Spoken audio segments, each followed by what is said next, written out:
Hello, good morning dear student. This is Rajesh Nag Dive, your mentor. और आज मैं आपको 6 बेसिक जो शेप होते हैं क्वाड्रेटिक एक्सप्रेशंस के, क्वाड्रेटिक फंक्शंस के, कोई भी क्वाड्रेटिक फंक्शन हो इसी शेप में आपको हमेशा दिखाई देंगे और उसकी क्या कंडीशंस होगी इसको हम चेकआउट करते हैं। अब आपने ये तीसरे वीडियो लेक्चर्स पे जब मैंने graph of quadratic function start किया था तो बहुत सारा आइडियाज़ आपको ऑलरेडी आ चुका है। वैसे मैंने बिगिनिंग में ही इसके बारे में बात कर ली थी।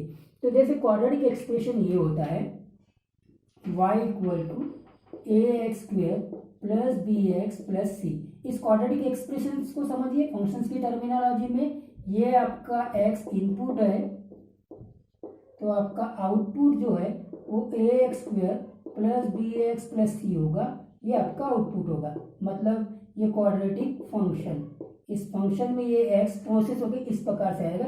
ए बी सी रियल नंबर है, a b c are real number इस प्रकार का। और जब भी आउटपुट होता है ना, जब ग्राफ प्लॉट करते थे इनपुट जैसे एक्स से रिप्रेजेंट करते वैसे ही आउटपुट को हम वाई से रिप्रेजेंट करते। ओवरऑल ये फंक्शन इस प्रकार का लिखा जाता है y equal to a x square plus b x plus c, which is in fact a quadratic function. अब जितने भी क्वाड्रेटिक फंक्शन है इस प्रकार की वेराइटी वाले a x square plus b x plus c, इनके लिए हमने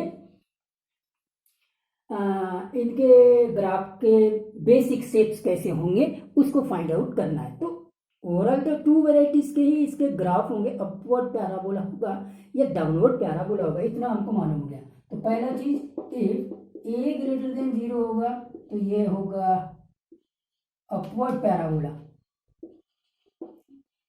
ठीक है। कैसे डिफाइन करता है आपने दोनों वीडियोस में देख लिया है। मैंने प्रैक्टिकली इसको प्लॉट करके देखा, एफ ऑफ एक्स का एक्स स्क्वायर का ग्राफ बनाया, माइनस एक्स स्क्वायर का ग्राफ बनाया, वहाँ से भी बताया। फिर मैंने कैलकुलस प्रोसेस लगा के ए कैसे डिफाइन करता है शेप को ये भी बता दिया, ठीक है साहब। दूसरा इफ ए लेस देन 0 होगा तब ये शेप इस प्रकार का होगा, डाउनवर्ड पैराबोला, ठीक है साहब। अब आपको ये बात समझ में आना चाहिए कि हमारे पास में तो एक्स एक्सिस और वाई एक्सिस होता है। एक्स एक्सिस और वाई एक्सिस प्लेन में जब हम क्वाड्रेटिक के फंक्शंस के ग्राफ को प्लॉट करेंगे तो एक्स एक्सिस इनपुट होगा, तो वो जो ग्राफ एक्स एक्सिस को कट करेगा या फिर टच करेगा या फिर न तो कट करेगा ना तो टच करेगा, इतनी पॉसिबिलिटीज आ सकती है, करेक्ट है। इंटरसेक्ट कर दिया 2x के ऊपर तो मतलब वो x उसके सॉल्यूशन होंगे, ठीक। और अगर टच कर रहा है एक पे तो वो ओनली 1 सॉल्यूशन होगा, मतलब वो क्वाड्रेटिक एक्सप्रेशन परफेक्ट स्क्वायर होगा। और ना तो टच कर रहा है ना तो कट कर रहा है, मतलब जो ग्राफ है ना वो एक्स एक्सिस के ऊपर में ही होगा या फिर एक्स एक्सिस के नीचे में ही होगा। मतलब इस बार रूट्स एक्स रियल एक्स नहीं है तो रूट्स इमेजिनरी होंगे, ऐसा हम बोलेंगे। तो इसीलिए ये बहुत इंटरेस्टिंग है। तो डी के ऊपर डिपेंड करेगा। अब नेक्स्ट चीज आ जाती है, ये तो ये हो गई, अब डी के ऊपर आएगा। तो डी में 3 चीजें होती है। अगर डी ग्रेटर देन 0 है तो roots are real and distinct होते हैं। कैसे होते हैं? Roots are real and distinct. Got the point? Distinct है मतलब मैक्सिमम तो 2 रूट्स होंगे क्वाड्रेटिक एक्सप्रेशंस के, क्वाड्रेटिक इक्वेशंस के मैक्सिमम 2 रूट्स होते हैं। तो ये 2 बार इंटरसेक्ट करेगा, it will intersect, the graph will intersect, इसको लिखने की जरूरत नहीं है। और डी इक्वल टू 0 होगा तो रियल बट इक्वल, तो यहाँ पे ग्राफ एक्स एक्सिस को टच करेगा यहाँ इंटरसेक्ट करेगा 2 पॉइंट्स के ऊपर, करेक्ट है। और डी लेस देन 0 है तो नो रियल रूट्स नहीं होंगे, मतलब इमेजिनरी रूट्स होंगे। और जब इमेजिनरी रूट्स होते हैं तो नाइदर ग्राफ अबो होगा, ऐसा बोलो, ग्राफ इज अबो और बिलो एक्स एक्सिस। कंप्लीटली ये ग्राफ अबो होगा एक्स एक्सिस के या बिलो होगा एक्स एक्सिस के। तो ठीक, अब आप इसके शेप के ऊपर वो आपको क्लियर हो जाएगा सारी चीजें। तो पहला चीज पे आते हैं केस 1। तो मान लीजिए a ग्रेटर देन 0 है और डी ग्रेटर देन 0 है। ए ग्रेटर देन 0 है तो शेप कैसा होगा, अपवर्ड होगा। डी ग्रेटर देन 0 है तो इंटरसेक्ट करेगा, करेक्ट। तो इस प्रकार से आपका शेप ऐसा कुछ होगा, ये हो गया। मतलब ये और ये आपके सॉल्यूशन होंगे, x1 और ये x2, इसके रूट्स होंगे। अल्फा या बीटा भी बोल सकते हैं आप इसको, अल्फा एंड बीटा। तो ये शेप आ गया, कंडीशन ये आ गई, ठीक है। दूसरा, अगर मान लीजिए a ग्रेटर देन 0 है और d इक्वल टू 0 है, तो d equal to 0, a equal to greater than 0 है, तो इसका मतलब शेप तो अपवर्ड पैराबोला का हो गया। और d इक्वल टू 0 है मतलब इक्वल रूट से, एक ही रूट से, मतलब x एक्सिस को टच करेगा। तो शेप इस प्रकार का कुछ होगा, ठीक है। ये शेप हो गया, गॉट द पॉइंट, क्लियर है, ठीक साहब। तो अब ये शेप यहाँ पे भी हो सकता है, इधर भी हो सकता है, वो इश्यू नहीं है, करेक्ट है कि नहीं, हाँ ठीक। तीसरा आते हैं, तीसरा इंटरेस्टिंग और इम्पोर्टेंट रहेगा। अगर एडवांस पॉइंट ऑफ व्यू से बात करूँ तो ये इंटरेस्टिंग है और इम्पोर्टेंट है। ए ग्रेटर देन 0 है लेकिन डी लेस देन 0 है। ए ग्रेटर देन 0 है तो अपवर्ड पैराबोला का शेप हो गया, और डी लेस देन 0 है तो ना तो टच करेगा एक्स एक्सिस को, ना तो इंटरसेक्ट करेगा, तो अबो एक्स एक्सिस होगा।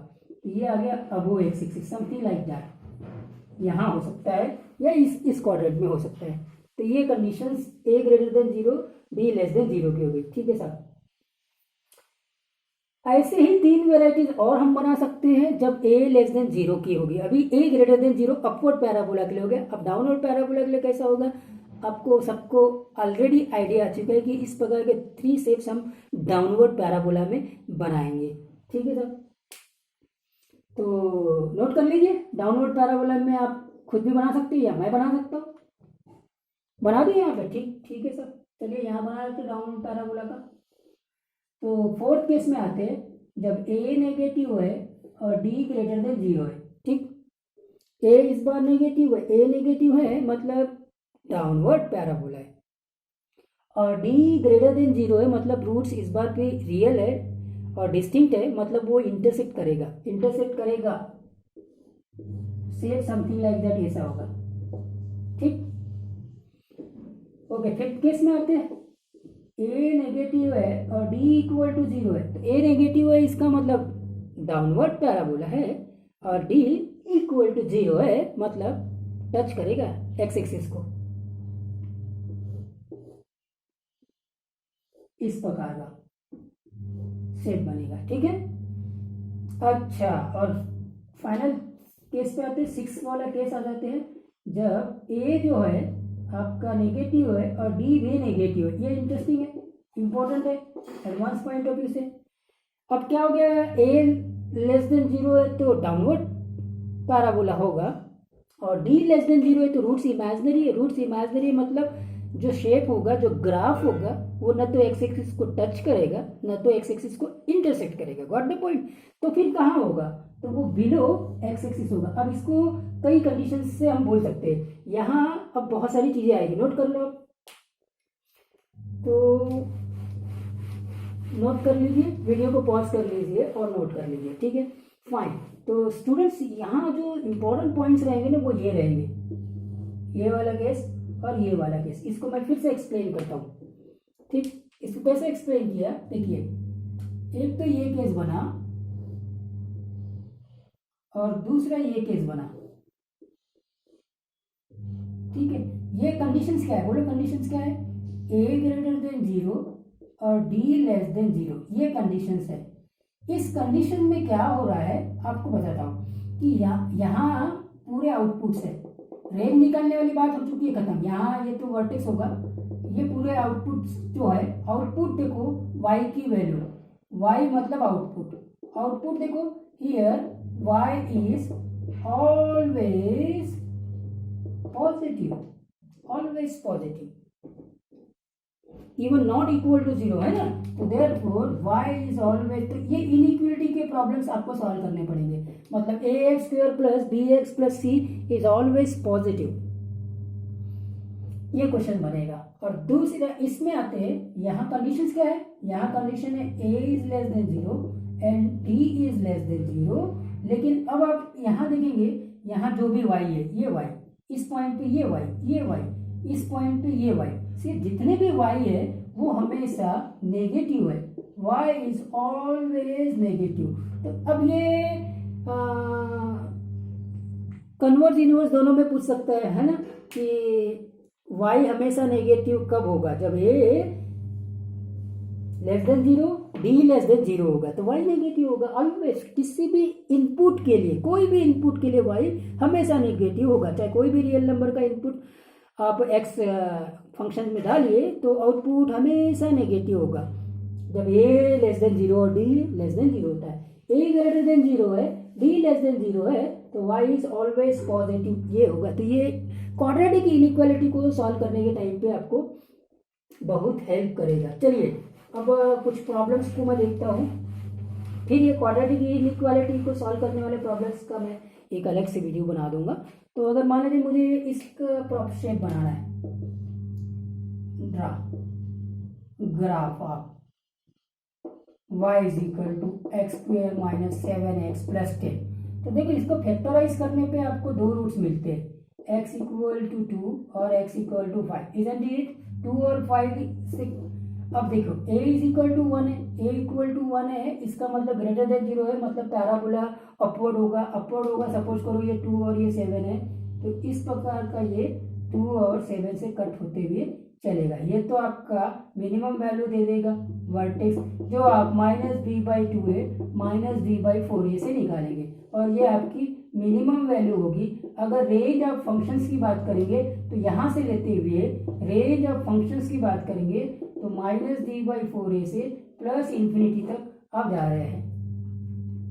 ठीक, ये इसका शेप हो गया। फाइंड,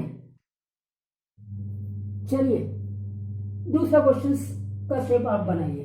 अगर मैंने बोल दिया y is equal to -x square minus 2x, चलिए प्लस 2x और प्लस 1 कर दिया, ठीक है, हाँ plus 2x minus 1, plus 2x minus 1। अब इसका शेप बनाइए, इसका कैसा होगा? देखो -x स्क्वायर है, ठीक है, तो आपका पैराबोला को समझ में आ गया कि डाउनवर्ड है, ठीक है। लेकिन हम इसको रीअरेंज करने की कोशिश करेंगे। y is equal to -x square plus 2x minus 1 है, माइनस कॉमन लेके x स्क्वायर माइनस 2 है प्लस 1 लिख सकते हैं, करेक्ट है। -x माइनस 1 का स्क्वायर हो जाएगा, करेक्ट है कि नहीं? x माइनस 1 का स्क्वायर डाउनवर्ड पैराबोला 1, 0 से ग्राफ ट्रांसफॉर्मेशन भी आपका क्लियर हो गया। ये हो गया डियर स्टूडेंट्स 1, 0 से, और ये इसका शेप बन जाएगा, ठीक है। अगर इसकी रेंज की बात करेंगे तो 0 से आप ये मैक्सिमम रेंज पे है, तो रेंज की जब मैं बात करूंगा तो रेंज एक्चुअली में -∞ टू 0 होगा। फंक्शंस के टर्मिनोलॉजी में इसकी रेंज की बात हो गई, ठीक है। इसके मैक्सिमम वैल्यू की बात करूंगा तो मैक्सिमम वैल्यू 0 होगा, मिनिमम वैल्यू ये कुछ भी ले सकता है, इन्फिनिटी -∞ तक जा रहा है और इसका ग्राफ इस प्रकार का दिखाई देगा, करेक्ट है। तो अब आपने देख लिया कि 6 बेसिक शेप्स होते हैं और 6 बेसिक शेप्स में क्या क्या कंडीशंस होती है इसको भी मैंने एक्सप्लेन किया है, आपको सारी कंडीशंस के बेस पर शेप बना के दिया और फिर वहाँ से हम बहुत सारी चीज़ों को निकाल सकते हैं, जैसे रेंज ऑफ फंक्शंस निकाल सकते हैं, जैसे मैक्सिमम और मिनिमम वैल्यू वर्टेक्स से निकाल सकते हैं, वर्टेक्स के कोऑर्डिनेट -b/2 है, -d/4 है, ऐसी सारी चीज़ों को हमने डिस्कस किया है, ठीक है। तो